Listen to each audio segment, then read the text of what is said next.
Այս օրերին մի քանի տեղեկություններ են հրապարակվում փառաքար խոշորացված համայնքից։ Մի խումբ բնակիչներ հավաքվել են և փորձել են խոչընդոտել ԿՊԱ-ական ավականու անդամ Դավիթ Ախտոյանի երեխաների մուտքը դպրոց։ Բանն այն է, որ մեկ շաբաթից ավել նրանց երեխաները դպրոց չեն գնում։ ԱրմրուրԵՄ-ը խոսել է Դավիթ Ախտոյանի հետ, պարզելու թե ինչ է եղել։ Ես չգիտեմ, թե բնակիչները ինչ են արել, ինչ են պլանավորել, բայց մի բան հստակ կարող եմ ասել. իմ կինը երեխաներին դպրոց չի տարել, ու իրականությանը չի համապատասխանում այն տեղեկությունը, որ նրանց թույլ չեն տվել դպրոց մտնել, նրանք առհասարակ դպրոց չեն գնացել։ Ոչ ոք չի կարող իմ երեխաներին թիրախավորել և առհասարակ նրանց մուտքը դպրոց արգելել։ Այն հարցին, թե ճիշտ են արդյոք տեղեկությունները, որ իր ընտանիքի անվտանգությունն ապահովելու համար Մերձավանից հեռացրել են նրանց, Ախտոյանը պատասխանեց. այո, իրավապահների օրդերով ժամանակավոր հեռացել ենք Մերձավանից, մնացածը ժամանակը ցույց կտա։ Կայքը փորձեց հետաքրքրվել արդյոք իր եղբոր Մերձավանի նախկին ղեկավար Մհեր Ախտոյանի մասին, վերջինս ասելիք չունի։ Ես այս պահին զերծ կմնամ որևէ բան ասել, նախաքննություն է ընթանում և իրավապահները ճիշտը կպարզեն, այլ բան չեմ կարող ավելացնել։ Նշենք նաև, որ ավելի վաղ հայտնել էինք, որ իրավապահ աղբյուրներից հայտնի է դարձել, որ Փարաքարի համայնքապետ Վալոդյա Գրիգորյանի սպանության գործով կալանավորված Նարեկ Օհանյանին Նուբարաշենի բանտում բռնության են ենթարկել։ Փարաքարի համայնքապետի սպանության գործով կալանավորված Նարեկ Օհանյանին Նուբարաշենի բանտում հենց Մենախցից կամ բոլորին հայտնի կարանտինից հանել տարել են ընդհանուր խուց, նրան խցում բռնության են ենթարկել։ Արդյունքում քրեակատարողական հիմնարկի ղեկավար կազմը, հասկանալով, որ նրա կյանքը վտանգված է, նրան կրկին տարել են մենախուց։ ԱրմրուրԵՄ-ը դիմել է քրեակատարողական ծառայություն հասկանալու համար, թե ինչ է կատարվել։ Քրեակատարողական ծառայության հանրային կապերի բաժնի պետ Նոնա Նավիկյանը հայտնել է, որ իրավասություն չունի նման տեղեկություն հայտնելու։ Հավելենք նաև, որ Մերձավանի աղմկահարույց դեպքերից հետո մի քանի սկանդալային բացահայտումներ են եղել։ Իրավապահները վերծանել են Փարաքարի նախկին համայնքապետ Մհեր Ախտոյանի եղբոր կնոջ հեռախոսային նամակագրություններն ու պարզել, որ վերջինս իր ամուսնու եղբոր հետ սիրային կապի մեջ է եղել։ Այս պատմությունը կարծես թե մի քանի օր է համացանցի քննարկման թիվ 1 թեման է դարձել։ Օրեր առաջ ներկայացրել էինք մենք ձեզ նաև, թե ինչպես է Վալոդյա Գրիգորյանի մայրը իր որդու Շիրիմի մոտ խոսում, լաց լինում և մեղադրում այն մարդկանց, ովքեր իր որդու հանդեպ նման կերպ են վարվել։ Տիկին Մարինեի միակ հույսն այն է, որ Աստված կպատժի մեղավորներին և ինքը կապրի այնքան, որ տեսնի, թե ինչպես են պատժվում իր որդու սպանության մեղավորները։ Նշենք նաև, որ ավելի վաղ հրապարակումներով ներկայացրել էինք Մերձավանի աղմկահարույց դեպքը, այն է Ախտոյանների ընտանիքի սկանդալային իրադարձությունները։ Ավելի վաղ հրապարակել էինք այս սկանդալային պատմության մանրամասները։ Ինչպես նշեցինք, իրավապահները վերծանել են Փարաքարի նախկին համայնքապետ Մհեր Ախտոյանի եղբոր կնոջ հեռախոսային նամակագրություններն ու պարզել, որ վերջինս սիրային հարաբերությունների մեջ է Մհեր Ախտոյանի հետ։ Այս նորությունը շոկային էր համացանցի օգտատերերի համար, մարդիկ քննարկում էին, քննադատում և զարմանում, թե ինչպես կարելի է հայկական ընտանիքում նման դեպք գրանցել։ Այնուամենայնիվ, ունենք այն, ինչ ունենք։ Մենք ներկայացրել էինք նաև Գոհար Գալստյանի լուսանկարները, ով աշխատում է Մերձավանի դպրոցում։ Նա ուսուցչի է փոխարինում։ Այս օրերին Մերձավանում մեծ աղմուկ է բարձրացրել նաև Գոհար Գալստյանի դասավանդումը այնտեղ։ Մերձավանցիները հրաժարվում են, որ իրենց երեխաներին դասավանդի այս կինը։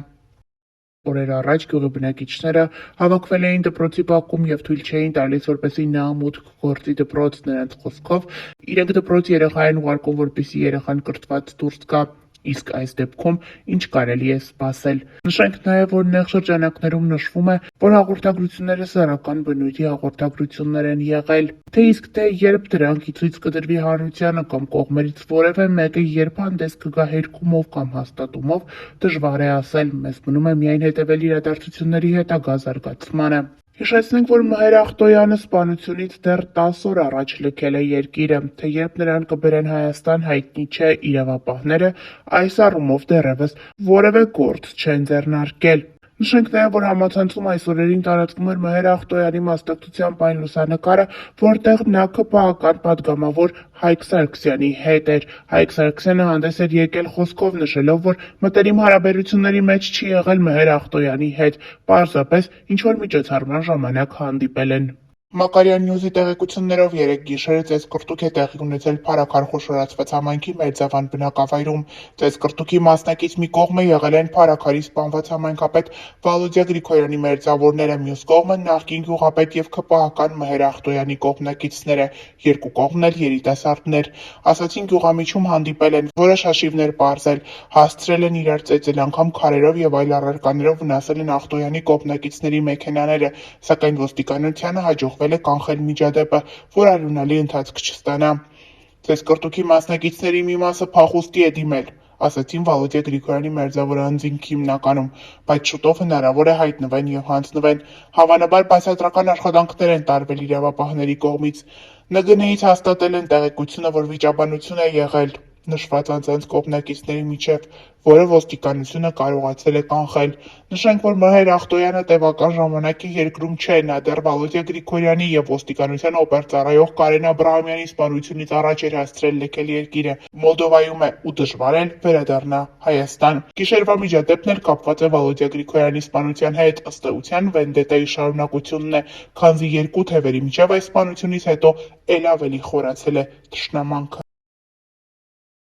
Լուրը եղել է Փարաքարում, խոսել է Վալոդյա Գրիգորյանի մոր Մարինե Գրիգորյանի հետ։ Վերջինս խոսել է մեղավոր ճանաչվածների մասին, նշելով, որ չէր ցանկանա, որ նրանք որևէ կապ ունենային այդ ամենի հետ, քանի որ իրենք էլ եթե լինեն բերդում, միևնույն է, լավ կյանք չեն ապրելու, թող իր թշնամին անգամ բերդում կյանք չունենա, սակայն ինչպես տիկին Մարինեն է նշել, իր որդու կյանքից թանկ որևէ բան չկա, սակայն այսօր իր որդին այլևս իր հետ չէ։ Տիկին Մարինեի խոսքով ինքը սպասում է, որ լինի արդար քննություն։ Վերջինս նշել է, որ իր որդու սպանության մեջ եղել են պատվիրատուներ։ Մարինե Գրիգորյանի խոսքով Փարաքարի համայնքապետ դառնալուց հետո իր որդու հաղթանակը այդպես էլ չեն մարսել։ Իշխանությունների ոտքերի տակ պարողներ կային, ովքեր կուլ չտվեցին իմ որդու հաղթանակը։ Դա մի մեծ ոսկոր էր, որը կանգնած էր նրանց կոկորդին, նշել է Մարինե Գրիգորյանը։ Մարդուն սպանեցին իր սկզբունքների համար, որովհետև գիտեին, թե իմ տղան իր կյանքից ինչ է ուզում։ Իմ տղան տարիներ շարունակ այս կուսակցությունից այն կուսակցություն չի անցել։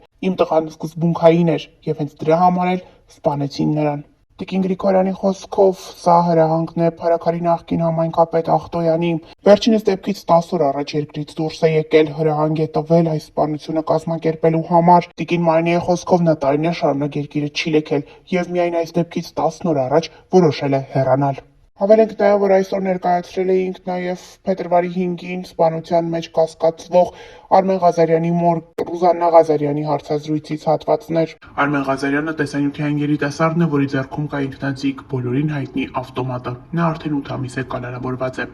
Հիշեցնենք, որ սեպտեմբերի 23-ին ժամը 23:50-ին Փարաքարի իր կիսակառույց տան բակում սպանվել են համայնքի ընտրված ընդդիմադիր ղեկավար Վալոդյա Գրիգորյանը և նրա ընկեր ոստիկանության Արարատի օպերատիվ աշխատակից Կարեն Աբրահամյանը, իսկ Արծրուն Գալստյանը վիրավորվել է։ Արմեն Ղազարյանի մայրը սկզբում հրաժարվեց մեկնաբանություն տալուց, այնուհետև խոսեց։ Նա նշում է, որ իր տղան չի մարդասպանը։ Եթե լինի ճիշտ քննությունը, ապա իրավապահ մարմինները կգտնեն, թե ով է իրականում եղել այդ օրվա մարդասպանը։ Տիկին Ռուզաննայի խոսքով պետք է օբյեկտիվ լինել, որպեսզի նման դեպքերը կանխվեն։ Նա նշել է, որ պետք է յուրաքանչյուրը պատժվի, այդ թվում իր որդին, ով զենք է խլել, բայց իր որդին մարդասպան չէ, նա չի կրակել։ Այսօր ամեն ինչ բարդվում է իր որդու վրա, այսօր կալանավորված է միայն իր որդին, փետրվարի 5-ի գործով։ Տիկին Ռուզաննայի խոսքով իրավապահ մարմինների բաց թողման արդյունքում է, որ կրկին կրակոցներ են հնչել Մերձավանում։ Նա նշում է, որ իր որդին այս պահին կալանավորված է և նա անմեղ է։ Նա պարզապես ներկա է գտնվել այդ օրը, սակայն ինքը մեղավոր չէ և ամեն ինչ բարդվում է իր որդու վրա։